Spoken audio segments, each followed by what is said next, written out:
বেশ কদিন যাবৎ তোমাদের রানী শেষ হওয়া নিয়ে তোলপাড় সামাজিক মাধ্যম। টিআরপিতে এগিয়ে থাকার পরেও মাত্র 10 মাসেই বিদায় নিচ্ছে তোমাদের রানী, যেটা মানতে পারছে না কেউ। তাই নানাভাবে তারা প্রতিবাদ জানাতে থাকে। অন্যদিকে ধারাবাহিকের গল্প এমন জায়গায় দাঁড়িয়ে আছে যেটা এক সপ্তাহে শেষ হবার নয়। এমন সময় তেঁতুল পাতার সম্প্রচার সময় দেওয়া প্রোমোটি চ্যানেল মুছে দেয়। সেই নিয়ে আমি তোমাদের জানিয়েছিলাম। তাহলে কি সিদ্ধান্ত বদল হয়েছে?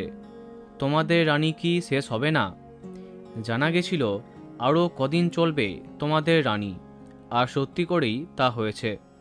তবে মাত্র 1 সপ্তাহ বাড়িয়ে দেয়া হলো তোমাদের রানীর সম্প্রচার, অর্থাৎ তেঁতুল পাতার নতুন সময় দেয়া হয়েছে। সেখানে দেখা যাচ্ছে 5ই আগস্টের পরিবর্তে আগামী 12ই আগস্ট আরম্ভ হচ্ছে তেঁতুল পাতা, এবং সন্ধে 6টাতেই। অর্থাৎ তোমাদের রানী আরও 1 সপ্তাহ বেশি দেখা যাবে। নিঃসন্দেহে এতে একদমই খুশি হবে না এর দর্শকেরা। তবে এর ফলে আরও সুন্দর করে বেশ গুছিয়ে শেষ করা সম্ভব হবে।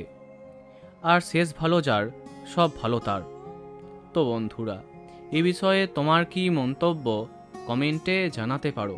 আর এই রকমই আরও অনেক ভিডিও পেতে সাবস্ক্রাইব কারেন্ট পজ। ধন্যবাদ।